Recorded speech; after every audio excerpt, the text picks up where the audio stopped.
男人第一次来嫖娼，保姆却先要验明正身，这样才能证明他不是警察。随后姑娘们便依次走了出来，接着男人选了一个后，就跟着他进了房间。可哪知很快房间里就传出了女孩惊恐的叫声，于是老板立即破门而入，不料竟看到男人被绑在床上，结果还没等反应过来，却被女孩偷袭砸倒。接着女孩拿起她的枪，在吓退所有人后逃到了天台上。可这时保镖也追了过来，而眼见已无路可逃，女孩只能苦苦哀求放过。但显然对方并没这个打算。结果第二天警察就发现了女孩的尸体，并根据她手上的伤口推断女孩是被推下来的。随后警察便找到了那间可疑的公寓，可却是早已人去屋空。而当看到遗留下的物品后，凭借多年办案经验，警察立即判断出这是一间妓院，所以他们面对的应该是一个卖淫团伙。随后经过指纹系统比对，警察查出受害者名叫托瑞，而之所以系统里有他的指纹，是因为托瑞曾因持毒被捕过，当时他被送进了戒毒项目，所以之后的事就得问审理托瑞的人了。就这样，警察找上了当年审理这个案子的法官，结果法官还以为托瑞已经在康复了，并不知他又开始复吸了。而负责人则声称，托瑞都已经戒瘾快1年了，但几个月前却失踪了，从此就联系不上了。所以要想揭开谜团，还得从妓院下手。但现场并没留下可供追查的物品。可哪知见到这只皮鞋后，突然有警探认出这不是普通的鞋子，而是卖价高达3000块的定制款，所以肯定就有定制记录了。随后警察就找来了鞋店，从老鞋匠手里要到了定制人的信息，而这人就是那个嫖客。于是他就成为了杀人嫌犯。可男人坚决否认自己杀了托瑞，然后就讲了当时的经过，并猜测一定是妓院的人将他推下楼的。后来有一个姑娘给我松了绑，接着所有人都夺门而出了。可警察不信，又问他是怎么找到那的。结果男人交代是在酒吧喝酒时，有人发了小卡片，写着那地方叫玩具屋。于是我就打了上面的电话，去了那里。至此警察才选择相信他，也就放男人走了。不过却得他妻子来接。随后技术科查了那个电话，可却是一次性手机的，所以目前仍是没线索找到妓院在哪。于是警探们便来到了扫黄组，想查查这边有没有玩具屋的记录。结果组长一查，发现玩具屋是最新型的快闪妓院，他们只经营几天，然后打一枪换一个地方，并且恰好他们仍在发布广告，今晚继续营业。随后警察便集结了扫黄组，趁着夜色进行了突袭。可哪知竟事与愿违，屋里居然是空的，显然对方已经获得消息提前跑了。对此警探们怀疑有内奸，并和扫黄组互相猜忌起来。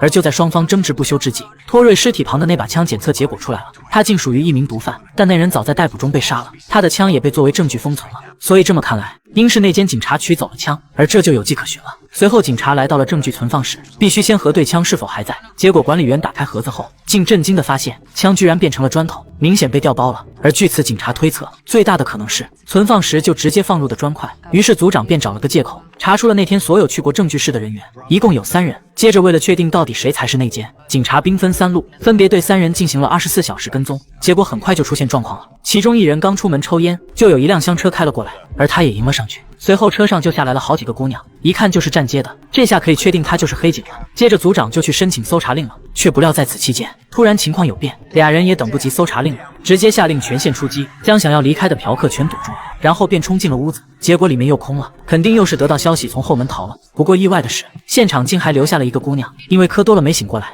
而这时组长恰巧也回来了，整的警探们不由得怀疑他也是内奸。组长当然不认了，对此警探们也有判定方法，就是让那个留下来的姑娘安妮指认。首先她指认了玩具屋老板，并表示他还提供毒品，有枪很危险。接着又在警察的询问下讲述了自己的身世。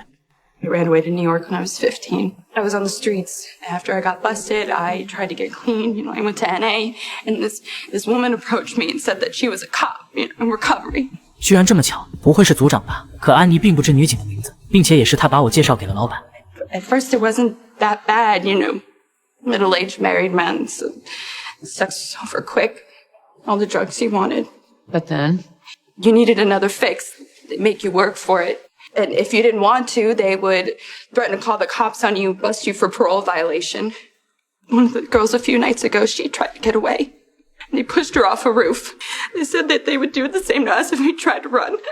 然后警察就拿出了托瑞的照片，果然安妮说的就是他。接着警察又问起了那个女警，并让安妮从众多照片中指认，可这些安妮都不认识。但警察不死心，特意指出组长来，可安妮确定她不是那个女警。结果警察心里既高兴，又为冤枉同事而感到羞愧，但内鬼女警必须找出来，而这又着落在了扫黄组的那名内奸身上。于是警探硬着头皮又来找了组长，当然少不了被嘲讽，可俩人也只能不断道歉。最后组长还是以大局为重，愿意配合俩人，故意在大厅里讨论了案情，好让内奸听到，接着又特意给他制造了离开的机会。而警探们当然在后面跟着了，看他会和谁碰面。却不成想这个接头人竟是所有人没想到的，因为那人居然是法官。可对此本森却是难以置信。不过既然有了目标，警探们也查到，除了安妮和托瑞的案子外，还有其余4名姑娘都是法官审理的。Vice asked for warrants on over 100 pop-up brothels in the past year. 14 of the raids were tipped off. On all of them, the warrants were signed by Colfax. Yeah, when we fed Ramirez that fake info, he went straight to him. 但本森却很小心，因为这些都是旁证，他只是要想追查一位在任法官，必须有铁证。于是警探们就想办法，在法官申请再次审理安妮案子时，故意让检察长配合，将双方的谈话录了音，这样警察就有证据逮捕法官了。当然内奸也没放过。起初法官还不认罪，可警察手里有大把的证据，接着指出内奸和那个女警以及妓院保镖都已经交代了，说是你在背后操控所有的运营，包括如何挑选脆弱的女孩，然后让警察去帮你干脏活。但是法官非常懂法，反驳这是同谋正言，不能作数的。然而警察还在审问他的妻子，结果法官就扛不住了，可却声称这是在帮助那些女孩。 By trafficking them, by using their addiction as a weapon? They wanted a fix. I just gave them what they wanted. I took care of them. Protected them? How? Like they were my own daughters. They were all dead already. What are you talking about? Their souls were dead. The minute they walked into my courtroom, junkies, addicts, thieves, stealing their own lives, their own futures from their parents, who loved them, who were helpless. I kept their daughters safe. I made sure they only had good, clean doses. No ODs, kept them alive. They're dead inside. Their eyes are dead. But if they're still breathing, if their hearts were still beating, then there was a chance.